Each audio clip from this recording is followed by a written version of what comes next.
Students, हमने अपने पिछले लेक्चर में आपकी ग्रामर की पुस्तक का पार्ट 2 वर्ण विचार पढ़ा था, जिसमें हमने वर्णों के बारे में पढ़ा। वर्ण क्या होते हैं? भाषा की सबसे छोटी इकाई होती है जिसके हम टुकड़े नहीं कर सकते। और जो वर्णों का परिवार होता है उसे कहते हैं वर्णमाला। वर्णमाला के हमने 2 भेद पढ़े। पहला पढ़ा हमने स्वर, दूसरा व्यंजन। स्वर के बारे में हमने पढ़ लिया था। आज हम पढ़ेंगे व्यंजन के बारे में। व्यंजन क्या होते हैं? तो पहले हम पढ़ेंगे इसकी परिभाषा। व्यंजन होते हैं, व्यंजन वे वर्ण हैं जिनका उच्चारण करते समय स्वरों की सहायता ली जाती है। हमने स्वर पढ़े थे। स्वर में हमने पढ़ा था कि स्वरों का उच्चारण बिना किसी और वर्ण के होता है, मतलब उनका उच्चारण होता है वो स्वतंत्र रूप से किया जाता है। लेकिन जो व्यंजन है उनका उच्चारण करते समय स्वरों की सहायता ली जाती है, अर्थात ये स्वतंत्र नहीं होते। अब जो ये व्यंजन होते हैं इनका उच्चारण करते समय जो हमारी हवा है, जो मतलब हमारी प्राण वायु है, वो हमारे मुख के अलग अलग स्थानों को छूकर बाहर निकलती है। और इसके जो ये व्यंजन है वो कितने होते हैं? जो मूल व्यंजन होते हैं वो होते हैं 33। अब व्यंजन हम पढ़ते हैं, कौन कौन से हैं? क, ख, ग, घ, ड, च, छ, ज, झ, ञ, ट, ठ, ड, ढ, ण, त, थ, द, ध, न, प, फ, ब, भ, म, य, र, ल, व, श, श, स, ह, श, त्र, ग और श।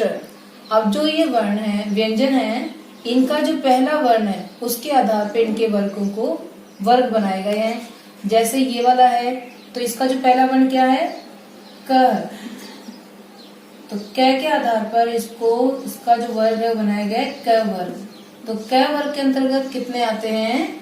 5 वर्ण आते हैं। दूसरे को बनाया गया, इसका पहला है च, तो ये है च वर्ग। इसको बनाया गया च वर्ग। तो च वर्ग में कितने वर्ण आते हैं? 5 आते हैं। फिर बनाया तीसरा ट वर्ग। ट वर्ग के आधार पर इसमें कितने हो गए? ट वर्ग में भी 5। फिर है त वर्ग। त वर्ग में भी कितने हो गए? 5 वर्ण। फिर है प वर्ग। प वर्ग में कितने हो गए? 5 वर्ण। अब ये जो है इसके 4 वर्ग बनाए गए, क, च, ट, त, प, 5 वर्ग, सॉरी। तो हर वर्ग में कितने वर्ण होते हैं? 5। तो ये कितने हो गए कुल मिलाकर? 25 वर्ण।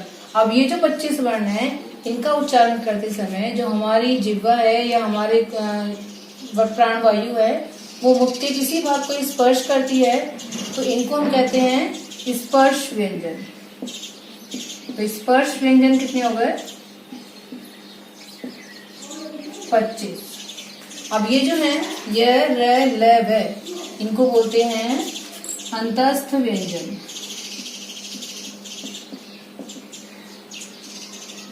ये कितने हो गए? 4। अब ये जो है श, श, स, ह, इनको बोलते हैं ऊष्म व्यंजन। ये कितने हो गए? 4। अब ये है संयुक्त व्यंजन। संयुक्त व्यंजन क्या होते हैं? जो कि 2 वर्णों से मिलकर, 2 व्यंजनों से मिलकर बनते हैं, ये होते हैं संयुक्त व्यंजन। अब जो हमने व्यंजन पढ़े 25 कितने हो गए? स्पर्श व्यंजन हो गए 25।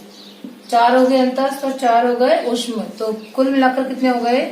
25 + 4 + 4 कितने हो गए? ये 33। तो जो मूल व्यंजन होते हैं उनकी संख्या कितनी होती है? 33। अब हम पढ़ेंगे जो संयुक्त व्यंजन है ये किस किस व्यंजनों से मिलकर बनते हैं। संयुक्त व्यंजन 4 हैं, श, त्र, ग और श। अब हम देखेंगे जो भी ये वर्ण व्यंजन लिखे हुए हैं इन सभी में क्या है? ए मिला हुआ है। जैसे क + ए, ठीक है। और जब इसको हम ए रहित लिखते हैं तो ये क्या होता है, इसके नीचे क्या लग जाता है, हलंत। यदि इसमें ए मिला हुआ होता है तो ये बन जाता है इस तरह से क। और इसको यदि ए रहित लिखा जाता है तो कैसे लिखते हैं, इसके नीचे लग जाता है हलंत। तो ये जो भी वर्ण है, व्यंजन है, इन सभी में क्या मिला हुआ है, ए।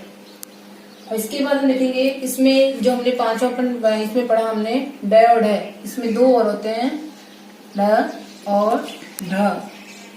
इनका उच्चारण अलग होता है, इनको बोलते हैं उत्क्षिप्त व्यंजन। उत्क्षिप्त व्यंजन, उत्क्ष का मतलब होता है फेंकना। मतलब जो हमारी जिह्वा है वो हमारे कठोर भाग को, जो हमारा मूर्धा वाला भाग है, उसको स्पर्श करती है, तो जब जिह्वा है वो झटके से बाहर आती है, तो इसलिए इनको बोलते हैं उत्क्षिप्त व्यंजन। ये कौन से हो गए, अढ़ और ढ।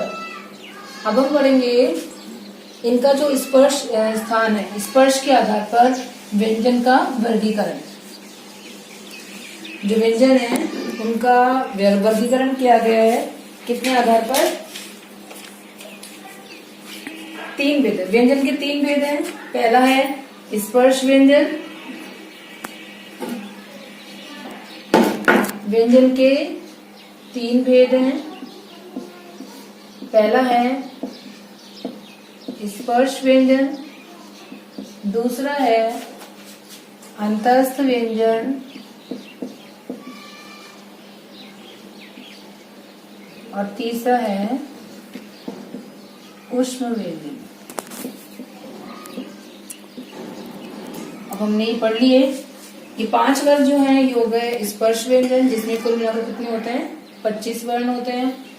अंतस्थ व्यंजन होता है, इसमें 4 होते हैं। ऊष्म होता है, जिसमें भी 4 होते हैं। अब स्पर्श व्यंजन क्या होते हैं वो पढ़ेंगे। स्पर्श व्यंजन जो होते हैं, स्पर्श का अर्थ होता है छूना। मतलब जिन व्यंजन के उच्चारण के समय जो हमारी प्राणवायु है वो जिह्वा या मुख के किसी अलग अलग भागों को स्पर्श करती है, उन्हें कहते हैं स्पर्श व्यंजन। तो ये स्पर्श व्यंजन कौन से हो गए, 5 वर्ग हैं, क, च, ट, त और प। 5 वर्ग के जो 25 वर्ण है व्यंजन है, ये है स्पर्श व्यंजन। दूसरा है अंतस्थ व्यंजन। अंतस्थ व्यंजन क्या होते हैं, अंतस्थ इसमें 2 शब्दों से मिलकर बना है, अंत और स्थ।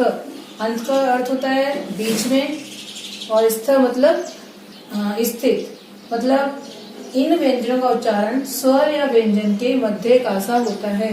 मतलब उच्चारण के समय जब इनका उच्चारण हम करते हैं य, र, ल, भ, तो इनके उच्चारण के समय जो जिह्वा होती है वह हमारे मुख के किसी भी भाग को स्पर्श नहीं करती। मतलब अंतस्थ व्यंजन क्या होते हैं, वे व्यंजन होते हैं जिनके उच्चारण में हमारी जो जिह्वा है वो मुख के किसी भी भाग को स्पर्श नहीं करती। और इस संख्या में कितने होते हैं, 4 होते हैं। अब हम पढ़ेंगे ऊष्म व्यंजन। ऊष्म का अर्थ क्या होता है, गर्म, एनर्जी, ऊर्जा। तो ये जो ऊष्म व्यंजन होते हैं ये होते हैं इन व्यंजन के उच्चारण के समय जो वायु है, हवा है, वो मुख से रगड़ खाकर गर्मी पैदा करती है, ऊष्मा पैदा करती है। यानी कि उच्चारण के समय मुख से गर्म हवा बाहर निकलती है। मतलब ऊष्म व्यंजन क्या होते हैं, वे व्यंजन जिनका उच्चारण करते समय जो हमारी हवा है वो मुख के किसी भाग को स्पर्श करके रगड़ खाकर बाहर निकलती है और वो गर्म होती है। ये कितने हो गए, 4, श, श, स और है।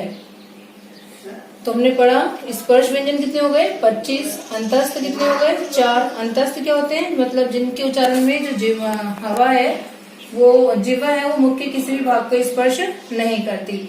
तीसरा हमने पढ़ा ऊष्म व्यंजन। ऊष्म व्यंजन क्या होते हैं, जिनके उच्चारण के समय जो हवा है वो मुख से गर्म हवा, मतलब जिनके उच्चारण के समय मुख से गर्म हवा बाहर निकलती है वो होते हैं ऊष्म व्यंजन। ये भी कितने होते हैं, 4।